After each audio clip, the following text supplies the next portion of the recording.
Hey everyone, it's Kirk Mastin here at Mastin Labs, and today we're going to be talking about how to edit in harsh light. Harsh light is a little bit different for everybody, but I'm going to use the definition of it being just not flat, not easy to work with, having a lot of contrast, and harsh as in, like the light's like right in my face, like harsh. So I've got a bunch of images here from our community. We're going to go over what works, what doesn't, and how to get the best results today for you on our live edit session. So let's go over our three-step workflow. It's something that we're very proud of, and it's something that makes us special. Unlike a lot of other presets out there on the market, you don't need to tweak a lot with us, or you shouldn't be. The reason these work is that they're modeled after real film, and we've worked really hard to make them work like real film in all kinds of light. You should only have to apply the preset, adjust the exposure, and adjust white balance and tint. Anything beyond that is just trying to figure out which film stock is suitable for your photo. So if you start to understand what film stocks are right for the type of photo you're shooting and the look that you're going after, all you need to do is that three-step workflow. That's it. So with that in mind, let us get started. Okay, so let's start with the image from the cover here. This is by Allie Whitney Platt. You may have seen this before, I'm not sure.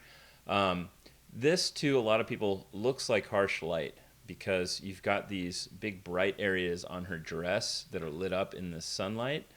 But really, it's only somewhat harsh. There's a lot of detail in the shadows, and in fact, there are no really deep shadows anywhere on this image. Maybe just a little bit underneath her dress, way down here. But even down here, I can see detail in these rocks. But let's start with this. This is actually not that harsh because it's a fairly easy edit when you use Mastin Labs. Everything we make protects highlights the same way that film would. So even though it looks blown out here, we're going to save that.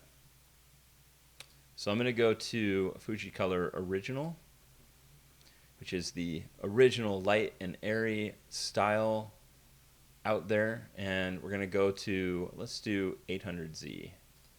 So 800Z is a very kind of pink and peachy film. It's no longer made, but it was really an amazing film at the peak of film photography for weddings, which one could argue is now because film was kind of making a comeback, but it was one that I really loved in the early 2000s. So we're going to start with that. And to protect these highlights, as you can see, they're already quite protected. If I go from before to after, there is detail now in the highlights, and I can increase that just by using Highlight Soft. So as I roll over Highlight Soft, you see it knocks those down. For our three-step workflow, I applied the preset. I kind of skipped ahead and went to Highlight Soft, but my next step would have been to adjust exposure. The exposure is actually fine. I could actually go up just a tiny bit since I know I can keep those highlights. And then the last thing is adjusting temperature and tint. Fuji 800Z is a pink film, so it's supposed to be pinkish. But if I want to dial that back just a little bit, I would take the tint slider and go towards green. So I'm going to go back on green. I think I went 8 points, like barely touched it. And that is your before and after edit in harsh light. So a lot of people would assume this is harsh light because you do have that kind of extreme backlight through the dress. But in all honesty, since there aren't really super deep, dark shadows, the overall contrast of the image is pretty low. It's kind of a weird concept to see like something really blown out, but the overall image has low contrast, and that makes it easy to edit. So let's move on from one that is easy to one that is hard. And when I think of harsh light, I'm thinking of an image like this. This is not my image. This is by Siarhai Sarachuk, and when I think of a harsh image, I think back on the 20 years that I've done wedding photography, and the thing I always dreaded was golf course at noon. High overcast. You get neon green greens. Already grass is already very yellow, but when it's high overcast or like harsh sun from above, it is like Mountain Dew green, really green. So that's going to be a challenge. Second challenge is the light fall off from the top of their heads down beneath their eyes. This is a raw photo, but I'm going to tell you right now, it's pretty extreme once we start editing. Between the top of this guy's head and his eye sockets, the same with her. So we're going to have to be, balancing those things out to make it better. So we're going to be dealing with green, we're going to be dealing with high contrast, and this is harsh light to me. Luckily, we have something called Fuji Pro 400H Blue, which is not an actual film. It's the only not actual film we make, but it is the same as the actual film Fuji 400H, which is just a wonderful light and airy look. But it's a little bit different, and I'll show you how. So here's Fuji 400H, one click. They're a little bit green from the ground reflection beneath them, so you see under his chin on the side of his face. That's coming from the green being reflected down from below, but it's not terrible. But let me do a quick edit with Fuji 400H. So I applied the film. I'm going to increase the exposure just a tiny bit. I'm going to increase the warmth just a little bit. And as far as tint goes, I'm either correcting out the green under his chin or I'm correcting out the magenta on the other side of them, because that is kind of the light situation we're in. I'm actually going to go a little more green, just a tiny bit. And here we are so far, so before and after. This green is a little bit extreme for me still, so that's where Fuji 400H Blue comes in. So Fuji 400H Blue is not a real film. It's just that I saw a lot of people struggling to get those sage greens that they see in Southern California weddings when people shoot real Fuji 400H, and I wanted people to get that look no matter what kind of green they're shooting in, even though it's not realistic. So take this with a grain of salt, but Fuji 400H Blue just takes down that green a little bit. So if I roll over it, you can see the green gets knocked down, and it's not so extreme. And in fact, with it knocked down, I'm going to warm it up just a tiny bit more. One other thing we can do after this basic edit is we can try to smooth out the transition between dark and light here with highlight soft. So if I just roll over highlight soft, you see that knocks it down again. And now we're starting to get to a much more, filmy, pleasing look that looks like Fuji 400H, that light and airy, soft and pastel, ethereal look that people want, even though the starting image is quite difficult to work with. So there you go. Last thing I would do, and this has nothing to do with Mastin Labs exactly, is I would change it to a 4:3 crop, because I just can't stand 35mm frames standing upright. They just have too much headspace. So I always crop to 4:3 for my final deliverable. It looks like more of like a magazine cover. So there you go, before and after. Let's go to a different kind of harsh light. There's so many different kinds of harsh light. Let's talk about dappled light. So dappled light is when you've got little like beams of light coming down through the trees, through the little breaks in the foliage, and it creates these really hot spots here. So you can see it on her arm and on top of his jacket. This is by Ryan Flynn. Awesome photographer. I've met him actually at a few weddings back in the day. But yeah, anyway, with this image, my approach is going to be to first dial in the majority of the image and not worry too much about these like laser beams of bright light. And then I'm going to take care of that at the end if I can. Before I even start, I'm going to check to see if there's any information here. So you can't save what isn't there. And one way you can check real quick before you even start, this is a little trick. So you take the exposure slider and go all the way down, or almost all the way down. And as we go down, you'll see there is no information on his shoulder right here and no information on her arm.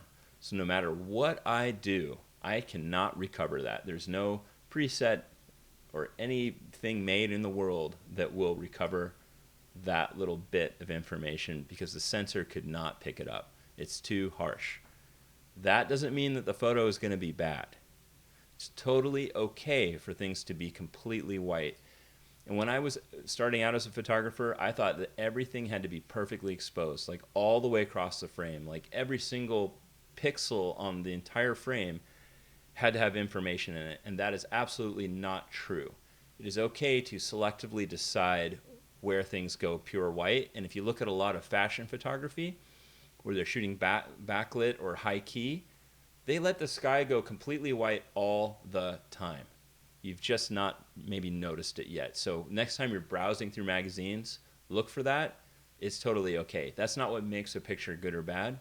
It's how does the overall feeling of the entire picture feel. And it's if you're deliberately letting things go to pure white, that is okay. You don't have to save everything. But we'll see what we can do on this photo.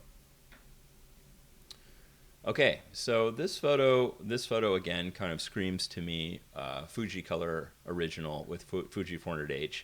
This time I'm not going to knock the greens down, so I'm just going to apply that. The reason I'm choosing it is that it is one of the most low contrast. Doesn't make sense. It has the lowest contrast of pretty much anything that we've emulated or any film. So it's a good starting point when you have high contrast and harsh light. I applied that. I'm going to adjust exposure. I'm actually going to adjust exposure up. I know that's insane, right? We're already trying to deal with these highlights, and the first thing I'm doing is I'm increasing the exposure. He must be a madman. Okay, so I increase that. Now I'm going to go into temperature and tint. I notice that her dress is a little bit green. However, her face is a little bit magenta. Her hair looks pretty okay. The reason we're seeing these big changes between her dress and her face is that her dress is facing all this green foliage behind her, and her face is facing her fiance's face and does not have the green cast. When you don't have green, you have magenta. And when you don't have magenta, you have green. They're opposite. So we have to make a decision here. Do I try to correct for the dress and go a little bit magenta? So if I go just a tiny bit magenta, I can knock that green tint out at the cost of increasing a little bit of magenta in her face. Or do I go the other way and try to get her face right and add green? So if I add a little green, now her face is a more normal color. However, her dress is going green. When you're having to, I don't know, split the baby, so to speak, whatever that means. No one wants to split a baby, but if you have to, I always just say, like, kind of rock this back and forth and just see what overall feels right. You have to make a choice between one or the other. Yes, you could go in with a brush and brush in green over things that are too magenta, or brush in magenta over things that are too green, but that is not an efficient way to edit. And it's just, unless this is going to be like a magazine cover, if this is just a photo that's in a mix of like 600 photos, just choose. Choose more green or more magenta. Make one of them correct. I'm actually going to go with a little bit of magenta. I'm totally okay with her face being just a little bit too magenta here, and leave the rest of the image to be color balanced correctly. Okay, enough about all that. Let's get back to harsh images. We've dealt with the color cast. We've done the basic adjustments with Fuji 400H. I bumped the exposure up. I'm going to do it again just a tiny bit. Now, let's talk about this dappled light. What can we do about that? That is where the tone profiles come in. This is something that we include with all of our products, and these are settings from the Fuji Frontier scanner that were built to deal with harsh light. You've got all hard, which makes everything more contrasty. You've got all soft, which preserves detail in the highlights and the shadows. And then you have combinations of those two settings. In this case, I'm going to use highlight soft and just try to bring back some of these highlights. So as I roll over it, you can see it kind of knocks down those little dappled areas without affecting the image too much. Let's compare that to all soft. So all soft is fine too, but it starts to lose a little bit of its pop because we no longer have really deep shadows. So I'm going to go with highlight soft. This was shot on I think it was like on a wicked cool GFX 50S. So I don't even need to crop it 4:3 because it's already that way, because the GF the whatever is such, the GFX is already such a great camera. It's already shooting in a medium format frame, so I don't need to touch it. So bravo, Fuji. Here's before and after.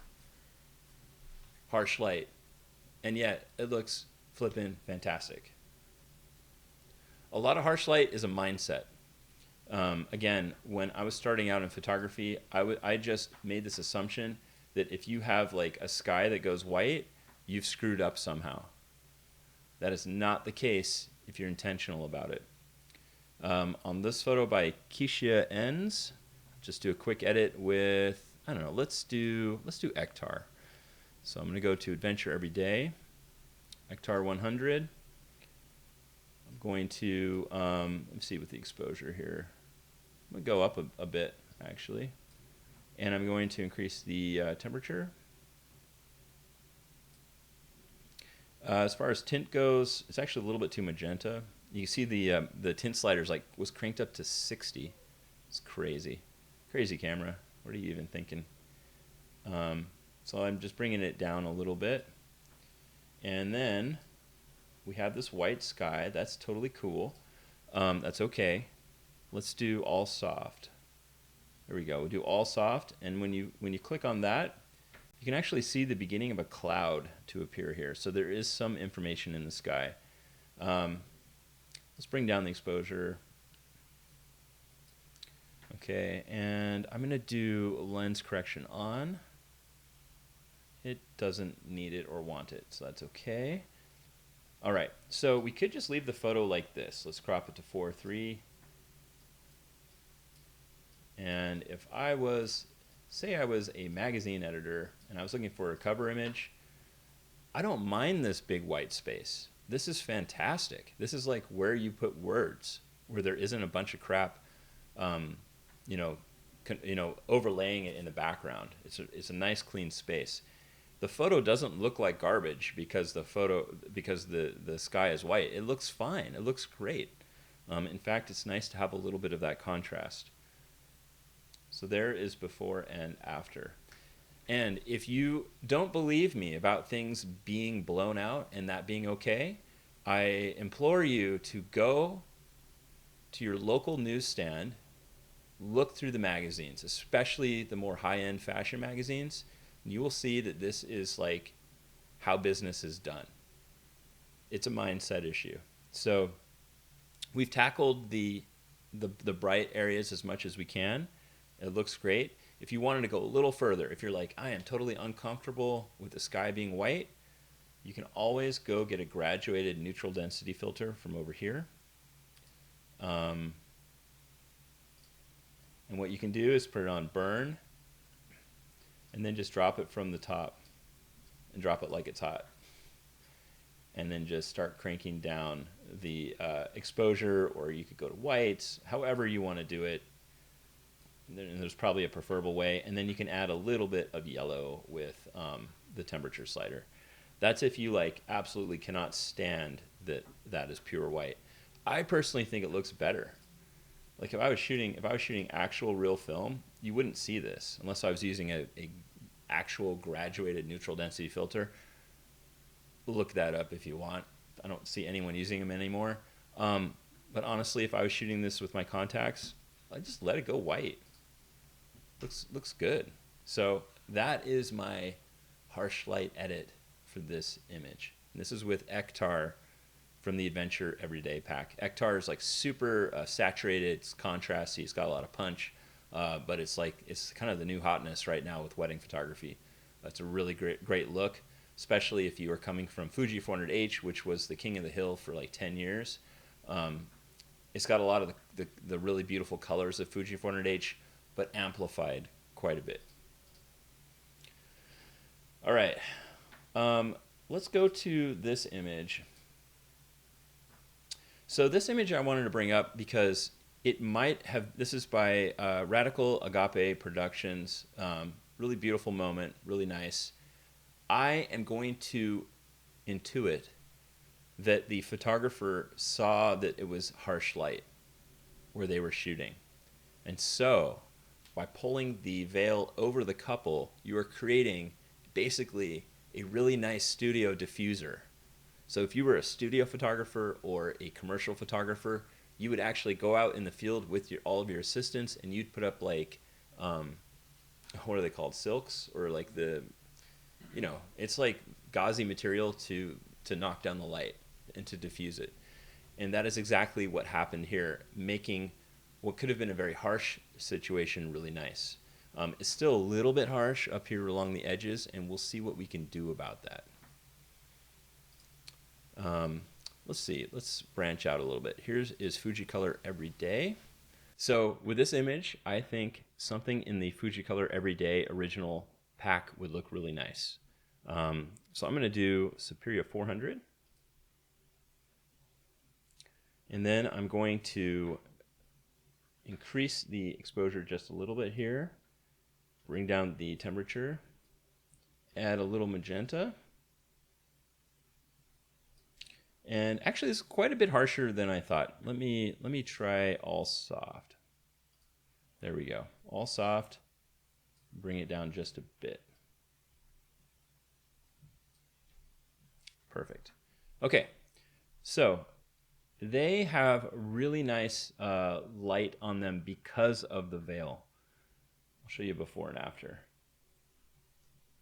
If the veil wasn't there, it would be a very different situation. If you go down here and look, you can see it's quite a bit brighter out here, but that veil really helps soften all the light coming down on them. It is a little bit blown out up here. If I was to take the exposure slider and just go all the way down, oh, there is information. Okay, that's cool. So again, if we wanted to, we don't really have a tool for this exactly, but you could use a brush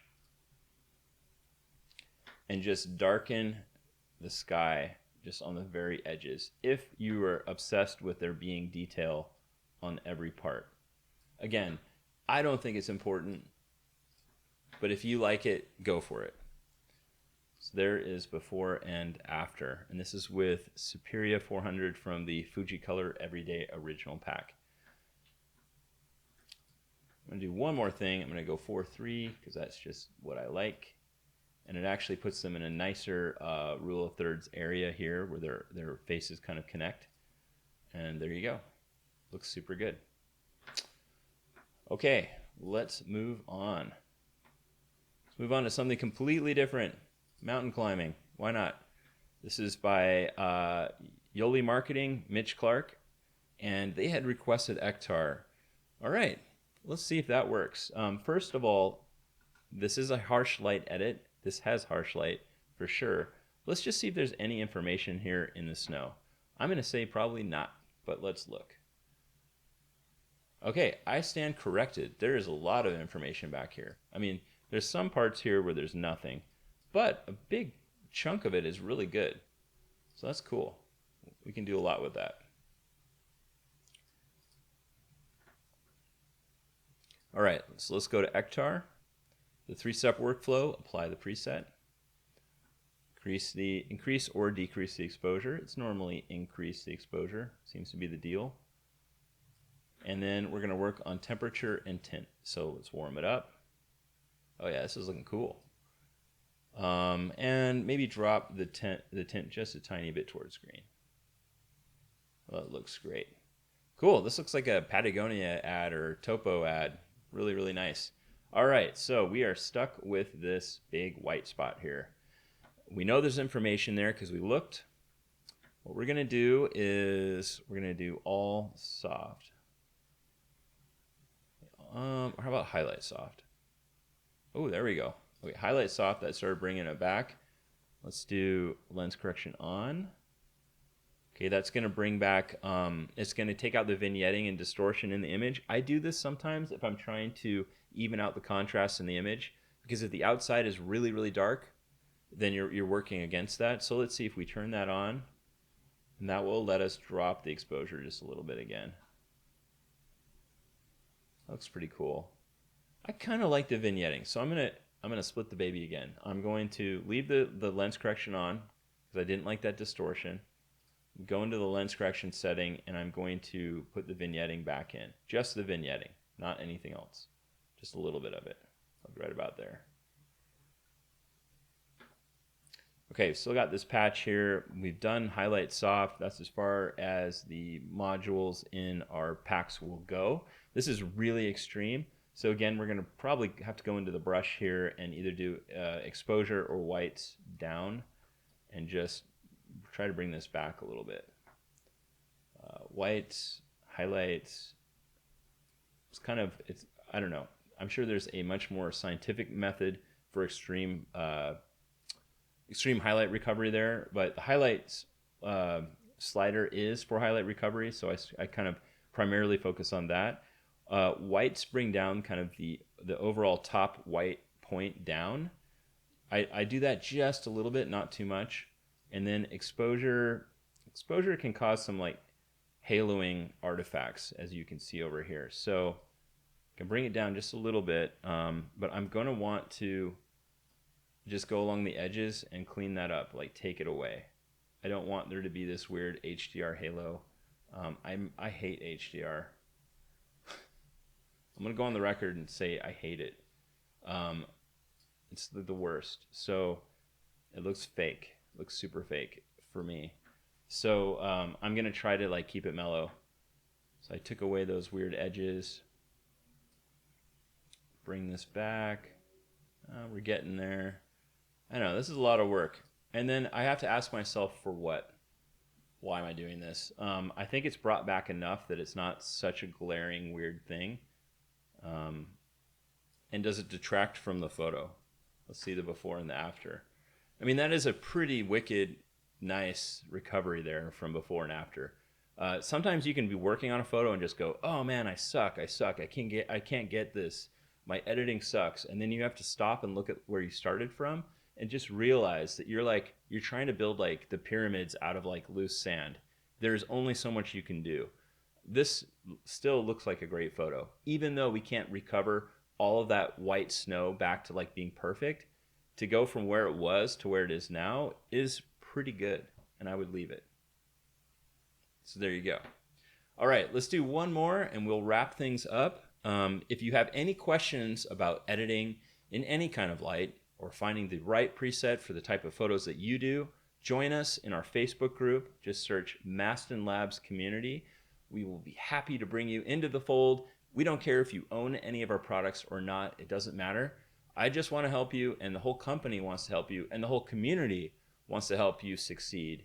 And we are here for you no matter what level you're at. There are no bad questions. We want to see you succeed. So please join us there when you can. We take everybody. Only rule is you got to be nice. If you're a jerk, you can go elsewhere because the internet is ugly enough. There's plenty of that, and it is not going to live in the Mastin Labs community. And that's it. So, all right, let's wrap this up with one more. I've never edited this one, so here goes. This is by Luis Sanchez Martin. I just love the vibe in this photo. I just think it's just, I mean, she's having a moment, a fairly authentic feeling, cool moment. The light is really harsh, but if we find the right preset, the right film to use and edit it just right, it could have a really great feeling to it. Or it already does. I'm just saying, like, we could find the right match for it, be even better. So, Ektar is like bright and colorful and blah, super happy. So no, I'm not going to do that. Maybe gold 200. Gold 200 is pretty cool. It's like got greenish shadows and warm skin. But I'm going to go actually dive into one of our push packs. Let's go to Portra Pushed. The push packs that we make, particularly Portra Pushed, is for like dark and moody, boudoir. It's got more color shifts in the shadows, and it can actually be really great for harsh light that's also moody, if that makes sense. So let's see how this goes. Let's do Portra 160 pushed. Let's see, 1 or 2 stops. Let me just go through all these and see where I want to go. I think I'm going to do Portra 160 push 2 stops. It's got more of the kind of the reddish magenta shadows. If I can recover this area here, I think we'll be set. So Portra 160 push 2 stops. Let's do all soft. There we go. And I'm gonna, oh man, I don't know. I kind of like how warm it is. Actually looks good. Bring down the exposure just a tiny bit. And a little bit of the temperature.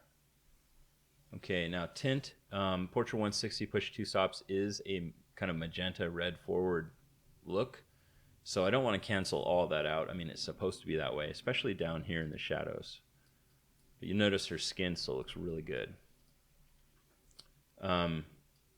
I think I'm just going to play with exposure and call it good. This image might be a little bit dark around the edges because of vignetting from the lens, so let me check that. I was right. That gives us a little more wiggle room to even out these tones without it looking fake. I'll drop the exposure again just a tiny bit, and let's see what our before and after looks like. That's a nice edit. I mean, we're not radically changing it like from one thing to another. We're just giving it a little bit of that mood, and that mood is the thing we want to preserve. It's really nice. I don't know how much we can protect on her arms and up here. I'm going to do that quick check with exposure, that little trick I showed you earlier. See what we've got. Okay, there's a lot of information there. We could recover all of it if we wanted. So we are now maxed out with what the modules can do in the preset packs. So if you wanted to go a little bit further, again, you could take a brush and go in and just like pop in just the smallest amount of exposure, or not exposure, but burning. And in fact, I might do turn on auto mask. Auto mask is really cool. Use it with caution though. But it tries to understand where you're burning or dodging, so where you're making it darker or lighter, and it keeps it within those bounds so you don't have halos. So if I go along her arm with the mask on, it should like just stay on her arm and not go all over the place. However, you can get these like really crazy, see these like little halos, which I just totally hate. So maybe we'll just do it the old-fashioned way on that part. You go back. Turn mask off and just do it the old-fashioned way, and maybe just make it less extreme. I'm going really fast here. If I was doing this for like some major project, I would zoom in at 100% and go slow and make these like totally perfect. So I'm gonna just erase those halos that no one likes in this transition point. There, that kind of looked bad. And that looks good. And I'm going to do one more mask, or one more brush, and this time I'm going to go up in exposure and just bring back just a little bit of her hair. All right. Boom. Done. Woo. Worth it. It's a cool image. I think Luis did an amazing job. I love this image. I love this little bit of light in her eye right here in particular. I think it's really nice. So there you go. That is before and after. So to sum up what we did today, you want to try to find the right preset or film for the light you're shooting in and the look you want. So, you know, it's quite a bit different. This is harsh light, but we chose Fuji 400H because this is a light and airy pastel photo. Compare that to choosing Portra pushed when we want to feel all moody and warm,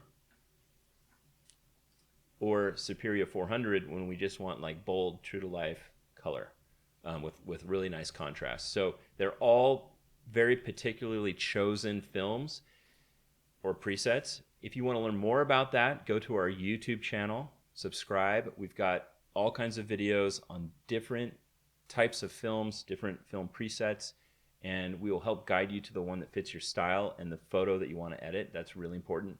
But if you get that dialed in, go through our steps and start working on that contrast. It's really about contrast. So using highlight soft or all soft especially, that'll help kind of dial things in. If you do those things, and lens correction if you need it to make the edges less dark, you can tame almost any harsh light photo.